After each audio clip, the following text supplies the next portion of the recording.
J'ai manifesté que cette vidéo arrive à toi si et seulement si elle t'est destinée et surtout au meilleur moment.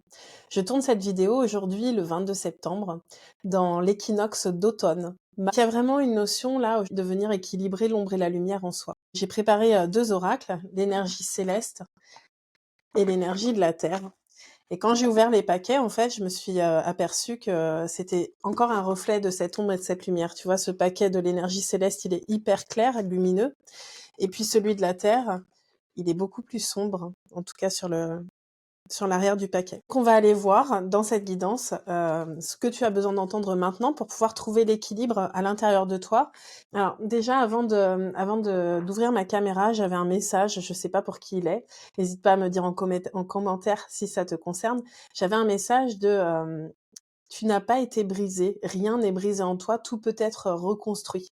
S'il y a des choses qui t'ont donné la sensation d'être brisé, affaibli, tu as cette capacité de le régénérer et en fait d'en tirer des leçons pour pouvoir t'enrichir et t'élever sur le plan spirituel et matériel.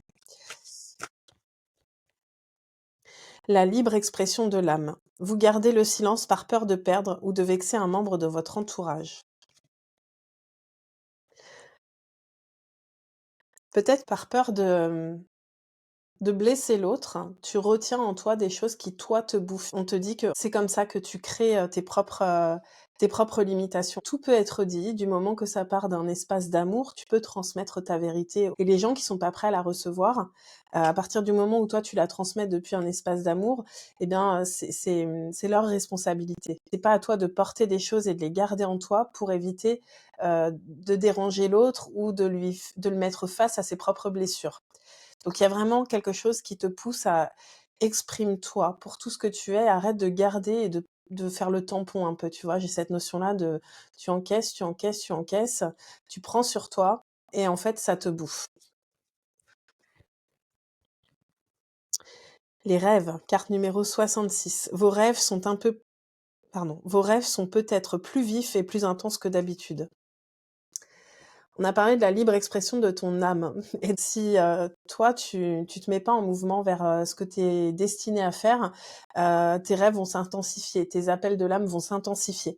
Et ça va te pousser un peu dans tes retranchements. C'est-à-dire que, voilà, je reviens à la carte d'avant, s'il y a des choses que tu ne reconnais pas en toi, déjà vis-à-vis de toi, ça va être de plus en plus fort et ça va s'intensifier pour que tu ne puisses plus l'ignorer. Honnêtement, tout ce que j'ai envie de te dire, c'est accueille, ouvre ton cœur et commence à accepter que peut-être tu es venu faire quelque chose d'important pour toi et pour le monde. Si tu as des rêves dans la tête, en fait, c'est pas de la pure imagination, hein. C'est quelque chose qui fait partie de toi, qui fait partie de ton plan d'âme et ça va être important du coup de commencer à te mettre en mouvement. Je te dis pas de tout réaliser d'un coup, il y a peut-être des choses qui aujourd'hui te paraissent pas possible, mais plus tu vas te mettre en chemin, plus ça va le devenir. Intervention divine. Attendez-vous à un miracle, vous êtes au beau milieu d'une intervention divine. Alors tu vois, ça confirme ce que je viens de te dire. En fait, toi, ton rôle, c'est d'accueillir tes rêves, de dire ok, oui, je le veux.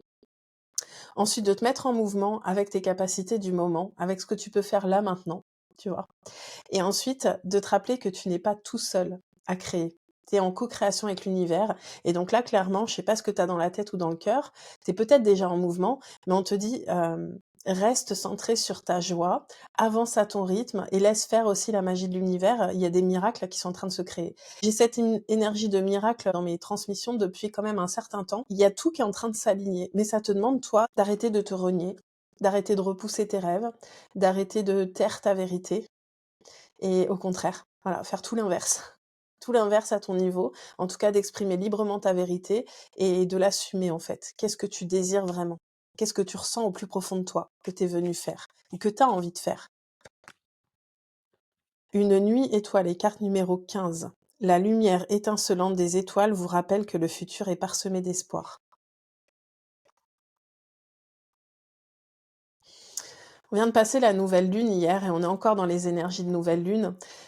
Je t'invite vraiment à t'adresser à l'univers et à mettre de l'espoir dans ton futur. Mets tes plus grands espoirs dans ton futur. Commence à y croire ou en tout cas demande ce que tu désires. Quand on dit l'espoir fait vivre, au-delà de ça, l'espoir, en fait, c'est que tu commences à y croire. J'ai envie d'aller même plus loin, c'est je t'invite à avoir la foi dans ce qui est prêt à naître dans ton cœur. Fais confiance au processus, fais confiance à la co-création avec l'univers et toi, vraiment, heu, donne vie à tes rêves de la manière que tu peux aujourd'hui, en fait. Dis oui, un grand oui. Je vais prendre une autre carte avec l'oracle des guerriers de la terre et je t'invite à enregistrer cette vidéo si tu souhaites y revenir. Je l'ai tirée pour moi ce matin. La carte numéro 40, Iyaka, sorcière de lumière. Si tu m'écoutes encore, arrête de te diminuer parce qu'en fait, tu portes une puissance en toi, des mémoires en toi que tu imagines même pas. Tu as une puissance ancestrale et tous tes rêves, même s'ils paraissent énormes en tant qu'humain, en réalité, ton âme, elle a déjà préparé depuis des vies ce que tu t'apprêtes à réaliser. Fais confiance à tes pouvoirs et à la co-création avec l'univers. Je te lis le message parce que je l'ai lu ce matin pour moi, mais il est puissant. Je pense qu'il va te faire du bien. Aucun ennemi ne peut vous vaincre de nuit comme de jour, sur terre comme au ciel. La protection divine est sur vous. Vous accomplirez votre destinée, la joie au cœur et le rire à l'esprit. Jouez, jouissez de la nature, sentez le bonheur affluer en vous. Grâce à ces pouvoirs sacrés, vous franchirez sans mal toutes les étapes. Rien ne viendra entraver votre destinée. Sollicitez dès à présent une guérison, un soutien ou un conseil. Vous vous sentirez plus fort ou plus forte et plus autonome et vous saurez comment affronter les difficultés. Vous bénéficiez d'une protection spirituelle pour explorer le mouvement et la créativité. Vous évacuez de vieilles énergies pour laisser place à une vitalité renouvelée. Une initiation est en vue durant laquelle il faudra réaffirmer votre joie et votre bonheur chaque fois que vous succomberez au doute, à la peur ou à l'anxiété. Faites preuve d'audace face à tout ce qui tente de vous rabaisser. Ayez foi en l'être divin, l'amour vous tient en sa garde. La déesse hawaïenne Iyaka veille sur les danseurs de hula et les arts du chant, de la sorcellerie et de la médecine. Sa médecine est lumière et son, percement des ténèbres de la conscience inférieure, sauvegarde de la joie et de l'inspiration contre le défaitisme, le désespoir, l'ennui et la terreur. Les ténèbres cherchent à attaquer ceux qui incarnent la lumière. Au beau milieu de progrès encourageants, il leur devient soudain difficile de soutenir leur niveau d'être, ou bien ils succombent à la faiblesse, à la vulnérabilité et à la lassitude après une période difficile. C'est en de tels moments que Iyaka apporte son aide. On dit de Iyaka qu'elle demeure dans un bosquet d'Oya et passe son temps à danser avec les esprits de la forêt. Le nom d'Iyaka peut se traduire par celle qui repousse les ténèbres.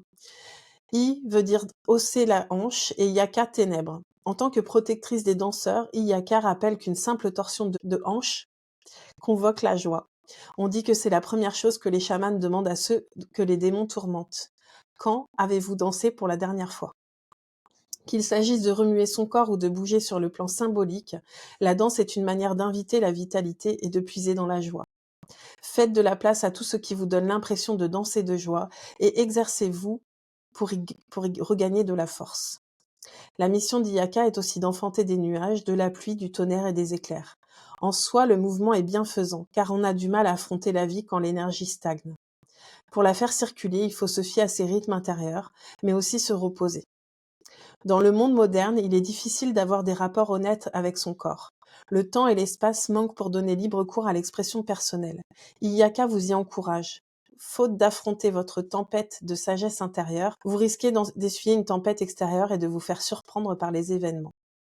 Même s'il faut pour cela bouleverser votre manière de vivre, de travailler ou d'aimer, soyez plus authentique. Vous verrez que vous y gagnerez beaucoup à long terme. Pratique de guérison. Alors, je t'invite à prendre le temps de respirer, à ralentir et à enregistrer si tu l'as pas encore fait. Tu peux dire à voix haute: puisse la lumière danser dans mon âme et libérer mon esprit de l'oppression et mon cœur de la contrainte. Puis-je respecter ma vraie nature et vivre ma vie avec toujours plus d'honnêteté? Puis-je attirer la protection et l'amour divin pour m'épanouir dans tous les domaines? Je suis la dignité, je suis la grâce. Je suis un être libre, je bouge avec authenticité et je danse avec une joie sacrée sur cette terre. Magnifique message. J'espère que cette guidance t'aura apporté. J'ai une question. Quand as-tu dansé pour la dernière fois? Peut-être que tu as besoin d'aller bouger un peu tes énergies. Je te dis à très vite pour une nouvelle guidance.